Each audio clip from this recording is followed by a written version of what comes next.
Eh bien bonjour à toutes et à tous, c'est Mimo pour le droit en 3 minutes. Aujourd'hui on se retrouve pour le droit civil et on va parler de la classification des contrats. C'est parti.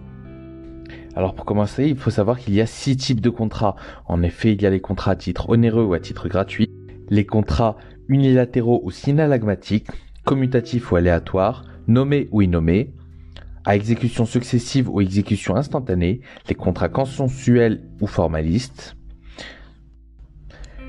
et enfin, les contrats principaux ou les contrats accessoires, qui sont une 7e catégorie.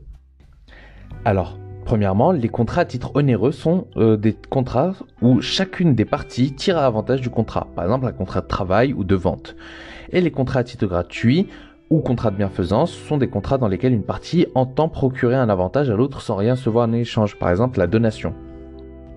En deuxième lieu, on a les contrats commutatifs ou les contrats aléatoires. Le contrat commutatif, c'est lorsque les prestations mises à la charge des parties sont définies de manière définitive au moment de sa conclusion. Contrairement au contrat aléatoire où la prestation de l'un des parties dépend de son existence ou de son étendue d'un événement incertain, comme par exemple un contrat d'assurance. En troisième, nous avons les contrats unilatéraux ou synallagmatiques. Les contrats unilatéraux, c'est des obligations à la charge d'une seule partie, par exemple un testament ou un don. Et le contrat synallagmatique, qui est une obligation réciproque et interdépendante à la charge des parties. Les contrats sont soit nommés, soit innommés. Par exemple, un contrat nommé, c'est spécialement réglementé par la loi. Par exemple, un contrat de travail, contrat de bail. Et les contrats innommés, il n'y a aucune réglementation légale particulière. Par exemple, un contrat d'hôtellerie ou un contrat de louange de services ou de biens. Parfois, du fait de sa liberté contractuelle, les parties créent des contrats atypiques.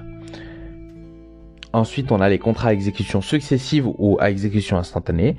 À exécution successive, ça veut dire que les prestations s'échelonnent dans le temps. Par exemple, les contrats de travail, les contrats de location, de prêt.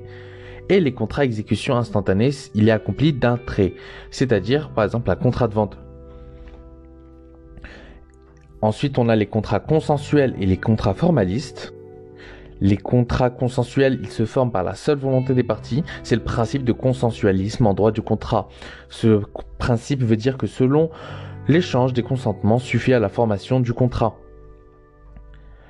Et les contrats formalistes, c'est le contrat qui suppose l'accomplissement d'une formalité. Par exemple, établir un acte notarié, inscrire une vente immobilière aux hypothèques, et on parle parfois même de contrats solennels. Et pour finir, on a les contrats principaux et les contrats accessoires. Les contrats principaux, c'est des contrats ayant une existence autonome et une fin en lui-même. Contrairement aux contrats accessoires qui sont liés à un contrat principal dont il garantit la conclusion et l'exécution. Bien, merci beaucoup. C'était Mimo pour un épisode du droit en 3 minutes. Retrouvons-nous demain pour un nouvel épisode. C'était Mimo. Cheers!